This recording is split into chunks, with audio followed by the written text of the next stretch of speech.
Assalamualaikum warahmatullahi wabarakatuh.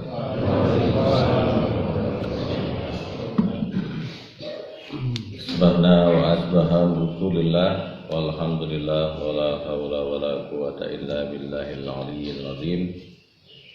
Asyhadu an la ilaha illallah asyhadu anna Muhammadan abduhu wa rasuluh. Allahumma salli ala Muhammad wa ala ali Muhammad wa sallim wa radhiyallahu an kulli sahabati Rasulillah ajmain. Alhamdulillah, syukur kita kepada Allah Subhanahu wa taala pada subuh ini kita dihimpun oleh Allah di majlis Quran ini. Semoga majlis kita ini majlis yang diberkahi oleh Allah Subhanahu wa taala. Serta salawat dan salam marilah kita mohonkan semoga tercurah kepada baginda Nabi Muhammad sallallahu alaihi wasallam sebagai uswah dan qudwah hasanah buat kita semua. Bapak-bapak, ibu-ibu yang dimuliakan oleh Allah Subhanahu wa taala, kita lanjutkan kembali kajian tafsir kita. Alhamdulillah di surat Takwir kita sudah menyelesaikan di surat Takwir. Setelah saya telusuri dari atas dan ke bawah, ada beberapa surat yang belum kita lewati. Di antaranya adalah surat Al-Bayyinah. Sebenarnya kemarin saya ingin lanjutkan di surat Al-Mutaffifin. Ternyata ada satu surat yang di bawah itu, yaitu surat Al-Bayyinah. Kita coba selesaikan dulu baru kita masuk ke Al-Mutaffifin. A'udzubillahi minasyaitonir rajim. Bismillahirrahmanirrahim.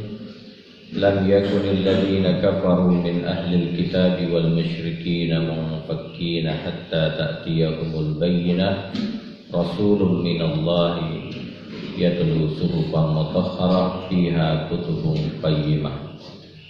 Kalau kita buka surah Al-Baqarah menerangkan tentang puasa di bulan Ramadan, maka Allah menyebutkan syahrul Ramadan unzila bihil Qur'an hudan linnasi wa bayyinatin minal huda wal furqan. Al-bayyinat di surah Al-Baqarah itu mengambil kata yang sama, yaitu bayyinah. Ya, bayyin itu dari kata bana yabin. Yabin artinya sesuatu yang jelas, sesuatu yang diterima oleh akal dan sesuatu yang bisa diterima oleh hati manusia. Maka kalau kita lihat di Al-Quran, zikru wa Qur'anun mubin, dia itu adalah zikir. Zikir itu artinya adalah di hati kita ini, dan mubin itu jelas, gamblang, diterima oleh akal manusia. Maka Al-Quran itu ketika dia bicara, ya sesungguhnya Al-Quran itu membuka dua hati kita ini, dua pintu kita ini, adalah pintu akal kita, yang kedua adalah pintu hati kita. Jadi betapa banyak orang yang akhirnya masuk Islam dari dua pintu ini. Kalau tidak pintu akal yang dibukakan lebar-lebar, kalau tidak pintu hatinya yang dibuka lebar-lebar. Maka tadi dibacakan oleh Ustaz Imam kita Ustaz Dasman bahwa alam nasrah laka sadrak wa wada'na anka wizrak. Insirahus sadar, dilapangkannya hati kita ini untuk menerima kebenaran, itu adalah yang disebutkan oleh Allah sebagai ijazul Quran, sebagai mukjizatnya Al-Quran. Maka Nabi itu disebut-sebut oleh mereka wa masahibukum bimajnun. Allah membantah bahwa Muhammad itu, sahibukum itu bukanlah orang gila, ya, bukanlah orang gila yang ketika orang gila tersebut dia dalam kondisi tidak normal. Kenapa? Kalau memang Muhammad itu adalah gila, tidaklah mungkin Muhammad itu menjelaskan sesuatu yang lebih jelas daripada sebelumnya. Ya, kalau sebelumnya itu adalah mereka tidak mendapatkan penjelasan terkait dengan Allah, terkait dengan syariat, terkait dengan hukum-hukum Allah Subhanahu wa taala, mereka tidak mendapatkan itu. Maka disebut balaghum mubin. Jadi balagh itu sampai, ya, sangat jelas secara lisan, dan kedua adalah mubin. Mubin artinya dia sangat bisa diterima oleh akal. Bapak-bapak, ibu-ibu yang dimuliakan oleh Allah, maka belajar Al-Quran, ya, belajar Al-Quran ini seperti kita punya kendaraan. Kendaraan itu ada manualnya dan ada kendaraannya. Manualnya itu adalah Al-Quran. Gimana kalau seandainya kita manualnya tahu, tapi tidak punya kendaraannya? Nah, yo tahu cara masukin persneling itu tahu, tapi nggak punya kendaraan. Nah, apa manualnya? Manualnya adalah Al-Quran, sedangkan kendaraannya adalah sirah nabawiyah. Kendaraannya adalah hadis kenabian. Jadi kalau akhirnya kita tahu apa yang dimaksud oleh Allah, misalnya lam yakunil ladzina kafaru min ahlil kitabi wal musyrikin. Oh, berarti yang kafir itu terbagi dua. Yang pertama ahlul kitab, yang kedua wal musyrikin. Lalu bagaimana sikap Rasulullah SAW terhadap ahlul kitab? Lalu bagaimana sikap Rasulullah kepada al-musyrikin? Maka kita lihat di perjanjian Hudaybiyah. Kita lihat di perjanjian dengan orang-orang Bani Mustalik. Nah, itu dijelaskan sangat detail. Sehingga apa? Sehingga tidak hanya kita pahami secara manual, tetapi kita juga punya kendaraannya yang jelas untuk menjelaskan apa sebenarnya yang terjadi. Bapak-bapak, ibu-ibu yang dimuliakan oleh Allah, maka Allah menjelaskan Muhammad itu, kata Allah Subhanahu wa taala, disebutkan wa ma 'allamnahu syi'ra. Kami tidak ajarkan kepada Muhammad itu syair. Jadi dari Bani Muthalib itu tidak ada dari keturunan Muthalib itu yang tidak pintar syair, kecuali baginda Nabi Muhammad SAW. Nabi itu memang tidak pantas, kata Allah, ma yanbaghi lahu. Jadi Rasulullah itu tidak pantas baginya syair. Yang pantas bagi Rasulullah itu adalah Al-Quran. Nah, jadi bukan berarti itu syair itu dilarang. Bukan dilarang, Pak. Tapi untuk Nabi, Allah tidak mau membukakan pintunya lebih lebar untuk bisa memahami syair. Ya, betapa banyak para sahabat, misalnya Ka'ab bin Malik. Ka'ab bin Malik itu ahli syairnya Nabi. Jadi orang-orang kafir Quraisy itu kan sering ditanting oleh Nabi. Kalau kalian adalah orang-orang ahli syair, kata Nabi, silakan datang ke Sofwan ini, ke Sahan ini, kata Rasulullah SAW. Aku punya ahli syair, namanya Ka'ab bin Malik.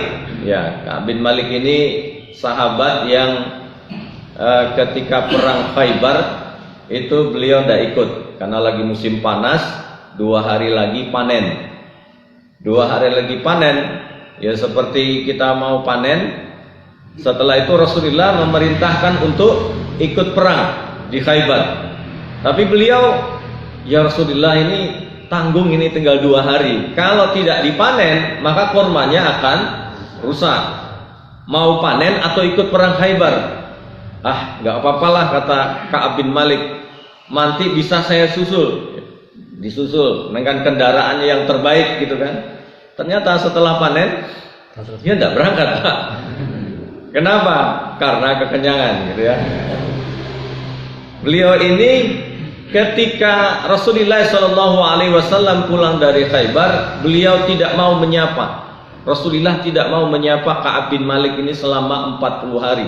Dan Rasulullah minta beliau untuk memisahkan istri dan beliau. Dan dilarang selama 40 hari itu kaum muslimin bicara dengan Ka'ab bin Malik. Jadi gimana ya Pak, pergi ke masjid didiamin gitu ya, pergi ke pasar didiamin, dekat ke istri disuruh jauh-jauh dari istri. Tapi beliau itulah ketika Rasulullah SAW beliau datang ke rumah Rasulullah SAW, Rasulullah memalingkan wajahnya. Ya, coba bayangkan seorang sahabat datang ke Rasulullah tidak mau menerima, memalingkan wajahnya. Lalu ada orang kafir Quraisy menawarkan, ayo pindah aja, pindah agama saja gitu ya, daripada Muhammad itu loh tidak mau menerima engkau. Nah inilah ujian keimanan. Dari mana kita memahami tentang perjuangan ibtila, ujian-ujian para sahabat itu, kecuali kita mendapatkan sirah-sirah kenabian para sahabat, bagaimana hati mereka diuji, bagaimana akal mereka diuji. Tapi Masya Allah, Ka'ab bin Malik tetap mengatakan, aku akan berada di tengah ujian keimanan itu, kata Ka'ab bin Malik. Kenapa? Karena ya diakui, aku salah. Dia datang minta maaf ke Rasulullah, dimaafkan oleh Rasulullah, dan dia mengakui kesalahannya. Sedangkan yang lain buahnya alasannya Pak. Kenapa nggak ikut? Buahnya alasannya sakit perut lah gitu ya, sakit kepala lah, sakit gigi lah. Tapi yang satu ini tidak diterima Pak. Kalau seandainya aku punya alasan, aku akan beralasan, kata Ka'ab bin Malik. Tapi Ka'ab bin Malik tidak mau. Nah ini, jadi kalau waktu itu Nabi adalah seorang ahli syair, maka mereka akan mengatakan bahwa Al-Quran ini adalah syairnya Muhammad. Untungnya Pak, untungnya Nabi itu tidak bisa membaca dan tidak bisa menulis. Itu di perjanjian Hudaybiyah kan, Suhail minta ditulis gitu ya perjanjian itu. Jadi Bismillahirrahmanirrahim, kata Suhail. Oh tidak bisa, aku mengakui Allah, kata Suhail, tapi tidak pernah aku berjanji denganmu tentang Ar-Rahman dan Ar-Rahimnya Allah Subhanahu wa ta'ala. Jadi orang kafir Quraisy itu Pak, kalau ke Allah mereka percaya, tetapi mereka punya dewi-dewi ya, punya dewi Lata, Uzza, Manan. Makanya nama mereka ada yang Abdullah. Kan ada yang kafir Quraisy itu namanya Abdullah. Mereka kafir namanya Abdullah.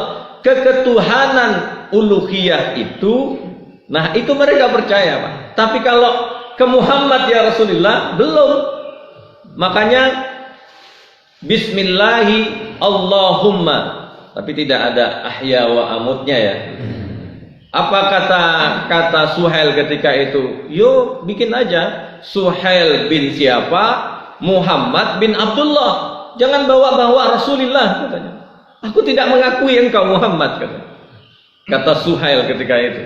Nah kita melihat, jadi Nabi pun dalam perkara-perkara perjanjian dengan orang-orang kafir Quraisy pun Nabi sangat membuka itu. Bahkan Nabi menghapus, mana kata Ali bin Abi Thalib, ya Rasulullah, aku tidak mau menghapus Ar-Rahman Ar-Rahim.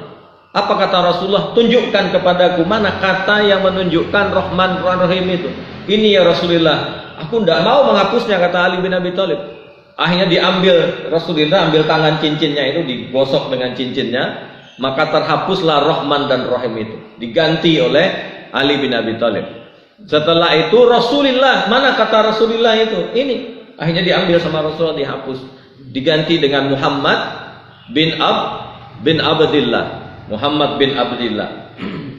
Dan itu dilakukan oleh Nabi baginda Muhammad SAW.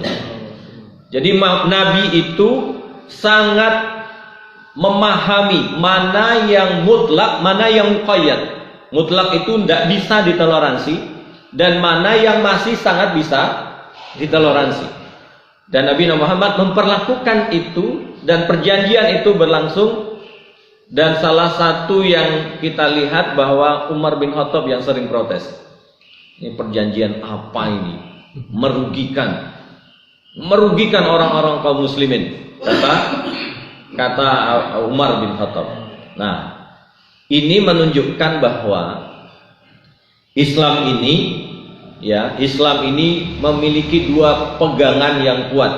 Yang pertama adalah Al-Quran, yang kedua adalah hadis baginda Nabi Muhammad sallallahu. Tidak bisa Pak, dipisah itu tidak bisa. Oh, saya hanya percaya kepada Allah, tapi ke Rasul enggak. Saya hanya pingin belajar Al-Quran, hadis enggak. Oh, ya enggak boleh, karena dia satu kesatuan. Jadi dua hal ini tidak bisa dipisah. Maka ada orang yang ingkaru sunnah, ya, tidak mau ikut-ikutan dengan hadis, karena hadis itu banyak palsunya katanya. Akhirnya apa? Hanya menerima Al-Quran dan menolak hadis baginda Nabi Muhammad SAW. Baik, kita masuk di ayat yang pertama. Lam yakunil ladzina kafaru min ahlil kitabi wal musyrikina munfakkina hatta ta'tiyahumul bayyinah. Orang-orang kafir, jadi kata Allah, kalau di sini kan lam yakunil ladzi, jadi lamnya itu ditaruh di belakang. Tapi yang diterjemahkan adalah orang-orang kafir min ahlil kitab. Min ahlil kitab berarti kan Pak umat ini ada yang diturunkan kitab, ada yang tidak diturunkan kitab. Nah, kemusyrikan mereka, yo sama-sama musyrik, tetapi bagi Allah itu beda. Bagi Allah beda, karena waktu itu ada ahlul kitab. Ya, ahlul kitab secara kemurnian akidah mereka masih menjaga kemilahnya Nabi Ibrahim alaihissalam. Setelah itu kan dirusak, Pak. Dirusak sama Kristen, dirusak sama orang-orang Yahudi. Ya. Kalau yang masih bersih-bersih itu ya masih sangat mengetahui siapa itu Muhammad. Ya, seperti seorang Yahudi ya di kota Madinah. Dia kan memang seorang tokoh Yahudi besar dari orang-orang Yahudi di kota Madinah. Dia sengaja, Pak, ingin menjebak Nabi Muhammad SAW. Maksudnya ingin mengetahui benarkah bukti berikutnya dari sekian bukti yang dia miliki dari kitabnya. Benarkah Muhammad ini adalah seorang Rasul? Nah, caranya gimana, Pak? Dia datang ke Rasulullah. Rasulullah, engkau butuh apa? Dipinjamin uang ke Rasulullah. Nah, 3 hari sebelum jatuh tempo dia bikin ulah. Datang ke majelis Rasulullah seperti ini. Datang ke majelis Rasul. Ya Muhammad, engkau tuh punya hutang. Diambil lehernya, diginikan Pak Nabi Muhammad itu. Engkau punya hutang, belum dibayar katanya. Rasulullah kan senyum aja.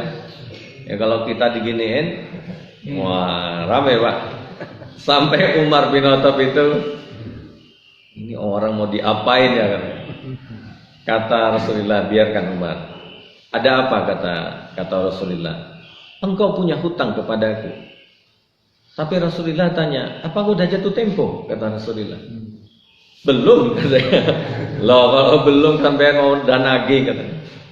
Nah, kata Rasulullah kepada Umar, wahai Umar, lihatlah di Baitul Mal, karena Rasulullah punya hak di Baitul Mal, maka berikan haknya. Kata Rasulullah SAW. Akhirnya berangkatlah Yahudi ini sama Umar bin Khattab. Nah, di jalan Pak berdua ini nggak saling menyapa, diam. Karena sebelnya Umar bin Khattab sama orang ini. Kalau seandainya boleh dibunuh nih sama Umar. Tapi karena itu perintah Rasulullah, ya diam. Apa kata Rasulullah terakhir? Umar, nanti berikan haknya dan tambahkan 1 satu genggam tambahan hadiah untuk orang Yahudi ini, karena telah meminjamkanku uang, kata Rasulullah Sallallahu Alaihi Wasallam. Baik ya Rasulullah, pergi ke baiat ini, diambilkan korma, diberikan haknya, lalu diberikan satu genggam. Ini untukmu, kata Rasulullah Sallallahu Alaihi Wasallam. Ada tambahan, kata Rasulullah. Wahai Umar, ya, dibuka jubahnya tadi. Wahai Umar, engkau tahu siapa aku ini? Wah, kaget Umar, Pak. Ternyata dia itu adalah tokoh Yahudinya Madinah. Apa yang kau lakukan kepada Muhammad? Aku ini hanya ingin membuktikan bukti terakhir dari kitabku bahwa Nabi Muhammad seorang Rasul yang namanya disebut, yang keturunannya disampaikan. Tetapi aku perlu bukti satu lagi, yaitu Halim.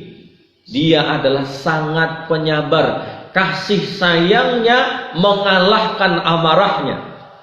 Jadi kasih sayangnya Rasulullah itu dalam kitabnya mereka, tanda Rasulullah itu adalah kasih sayangnya, ya, kasih sayangnya itu mengalahkan kemarahannya. Dan aku buktikan tadi, kata. Aku buktikan tadi dengan pegang leher Rasulullah. Rasulullah hanya tersenyum. Padahal yang aku inginkan, kata orang Yahudi ini, bagaimana reaksi Rasulullah Shallallahu Alaihi Wasallam. Aku perlakukan seperti itu. Harapannya apa, kata Umar? Yo, harapannya beliau marah. Ternyata tidak, Pak. Ternyata tidak. Nah, jadi ahlul kitab yang memiliki kitab-kitab samawi, ya, setelah terjadi penyimpangan itu, maka kalau Kristen membagi tiga, ya. Jadi Tuhan Bapa, Tuhan Ibu, dan Tuhan Anak, ya. Jadi Allah membedakan itu. Jadi musyrik itu ada min ahlil kitab. Yang kedua adalah wal musyrikin, dan orang-orang musyrik. Nah, itu yang dibedakan oleh Allah. Sama-sama musyriknya, tetapi ada yang menyimpangkan dari kitab-kitab mereka. Makanya disebut dengan ahlil kitab. Ya, ahlil kitab. Masya Allah, ya Pak. Orang Yahudi itu secara keilmuan kitab itu jauh lebih paham daripada kita. Jauh lebih paham daripada kita. Nah, tapi Pak tidak mau beramal. Padahal kan tiga hal ini kan tidak bisa dipisah. Ilmu, amal, dan iman. Ya. Jadi orang yang berilmu harus mengamalkan ilmunya. Nah, dengan apa dia bisa beramal? Dorongannya adalah keimanan. Nah, ilmu, amal, dan iman inilah yang disebut dengan adab. Itulah yang disebut dengan adab. Jadi orang katanya beradab. Orang beradab itu adalah orang yang memiliki ilmu, lalu dia beramal dengan ilmunya, lalu dia imani dengan hatinya. Itulah orang yang disebut dengan beradab. Maka Allah mengatakan lam yakunil ladzina kafaru min ahlil kitabi wal musyrikina. Nah, berikutnya munfakkina. Apa itu munfakkina? Munfakkina itu begini. Kalau panjenengan dan kita semua sudah terbiasa makan nasi, tahu-tahu disuruh makan roti. Makan roti sudah makan apa belum? Belum. Kecuali sudah makan pecel itu udah sah itu. Nah, makan pecel sudah. Tapi kalau disuruh makan roti atau makan ringan yang lain, padahal roti itu juga makanan sudah. Tapi sudah makan, sudah sarapan? Belum, tadi cuma makan roti. Padahal rotinya juga sudah makan. Tapi susah Pak untuk menghilangkan itu. Ya, jadi kalau melihat orang barat itu kan pagi itu kan telur 2, telur ceplok itu 2, roti 1, sama dikasih apa gitu ya. Nah, jadi mereka udah selesai. Ya, ada dagingnya lah sedikit gitu ya. Tapi kalau kita makan itu nggak sah gitu, kecuali soto, rawon, dan pecel gitu ya. Nggak sah. Dan susah Pak, susah. Kalau di Saudi dulu kalau datang untuk haji dan umroh, mungkin makanannya itu ada yang hanya dikasih roti. Sekarang itu kan alhamdulillahnya banyak orang NTT itu. Orang NTB. Nah, orang NTB itu kan pintar-pintar masak, akhirnya dimasuk restoran ke hotel-hotel mereka itu dan makanannya makanan Indonesia. Susah untuk memisahkannya. Ya sama dengan agama. Agama itu pun kita ini sudah yang beragama lalu memisahkan dari agama kita, apalagi orang-orang kafir Quraisy, tidak mau, Pak. Kecuali apa? Balaghul mubin. Kecuali itu sampai kepada hati mereka dan jelas dengan otak mereka. Jadi kemarin ya, alhamdulillahnya banyak ya tokoh-tokoh orang-orang non muslim itu, saya tidak bilang musyrik ya, kafir gitu ya. Dari orang kafir itu yang akhirnya masuk Islam. Ada yang lewat Palestina, ada yang lewat dari Alkitab mereka, ada yang lewat Al-Quran. Saking cerdasnya mereka melihat dan membaca Al-Quran itu. Nah, apalagi Alkitab ini, apalagi Al-Quran itu, apalagi mereka mempercayai tentang ketuhanan mereka. Sulit bagi mereka untuk berpisah. Ya seperti kuku ini, Pak. Kalau kuku ini dilepaskan sakit atau tidak? Sakit. Wah, luar biasa. Sakit. Seperti itulah Allah menggambarkan munfakina. Mereka tidak akan mau melepaskan. Ya. Jadi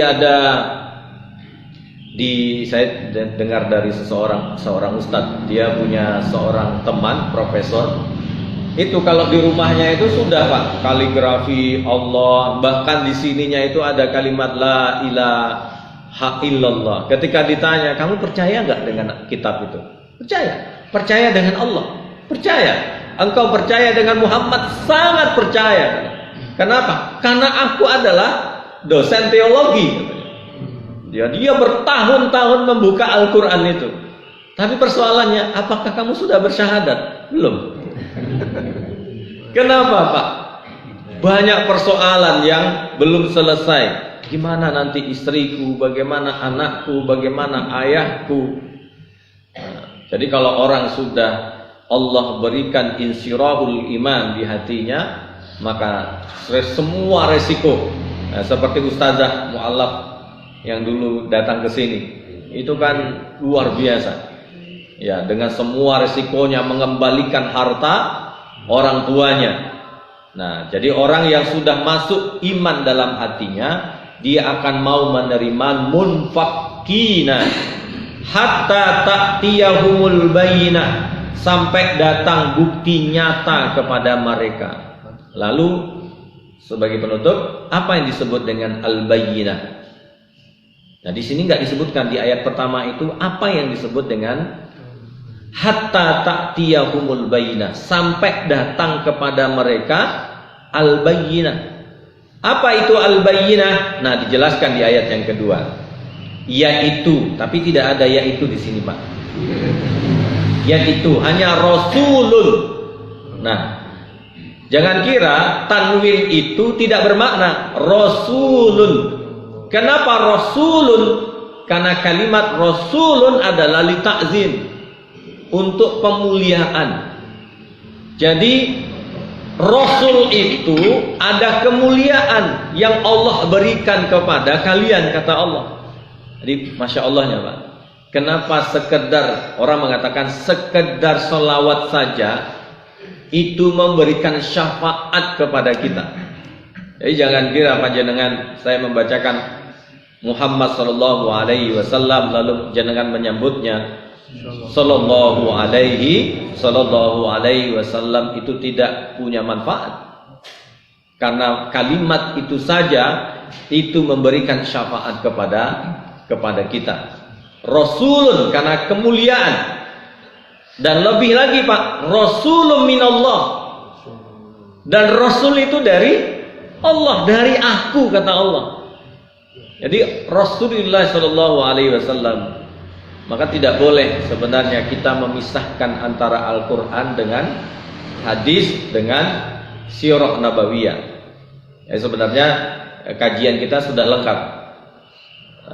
Ada Al-Quran dan ada sirah nabawiyah. Minallah, indahnya Pak, Rasul itu minallah, dari Allah, terbimbing oleh Allah Subhanahu wa taala. Terbimbing Pak. Makanya kalau orang yang tidak tahu bagaimana Rasulullah SAW, Masya Allah. Nah, seperti semalam kita membahas tentang hadisul ifki, bagaimana sikap Rasulullah SAW ketika istrinya diisukan berselingkuh dengan Sofwan. Istri Rasul Pak. Kota Madinah gempar, hening, diam, tidak ada yang berani.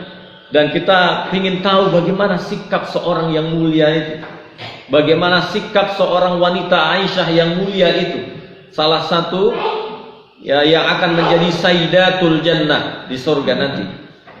Jadi Aisyah ini Rasulun minallah, tugas keduanya adalah yatlu suhufam mutahhara. Yatlu itu artinya, kalau qiraah kita baca Quran hanya sekedar membaca namanya qiraah, tapi yatlu membacanya dan mengikutinya itu namanya yatlu, tilawah. Enggak benar itu sebenarnya musabaqah tilawatil Quran, karena tilawah itu tidak hanya membaca tapi juga mengamalkan, itu tilawah. Jadi kalau mestinya MTQ itu MTT. Jadi tilawah, bukan tilawah tapi qiraah, MKiki ya, MKiki. Jadi mestinya hanya membacanya saja. Yatlu artinya membaca dan mengikuti. Suhufam mutahharah, dan lembaran-lembaran itu adalah lembaran-lembaran kesucian. Masya Allahnya Pak, hari ini kita mentadabburinya, hari ini kita bisa membacanya, hari ini kita bisa mendengarkannya dari imam. Itu adalah Rasulun minallah. Indahnya Pak, kalau sudah lepas dari tenggorokan gharqah, sudah lepas dari sini nyawa kita, sudah selesai Pak. Bacaan imam yang kita dengar tadi, ya, lalu kita membaca zikrullah, kita baca Al-Quran, kita mendengarkan Al-Quran, ya, mendengarkan Al-Quran, sesungguhnya itu adalah Rasulun minallah. Dibukakan hati kita, diberikan naungan. Ya sekedar seperti ini aja Pak, hadir di majelis seperti ini, jangan kira yang hadir cuma kita. Ada malaikat, ya, haffat alaihumul malaikah. Allah membentangkan sayap malaikat itu di mana ada majlis Al-Quran di dalamnya. Nah, indahnya orang yang hadir bersama Al-Quran, dan Allah berikan itu. Saya rasa demikian terkait dengan surat Al-Bayyinah. Minggu depan kita lanjutkan kembali. InsyaAllah di sisi selatan sudah siap. Kalau yang selatan itu bukan Al-Bayyinah ya Pak, Al-Maqtulat. Al-Maqtulat. Kita tutup dengan doa kafaratul majlis. Subhanakallahumma wa bihamdika asyhadu an la ilaha illa anta. Assalamualaikum warahmatullahi wabarakatuh.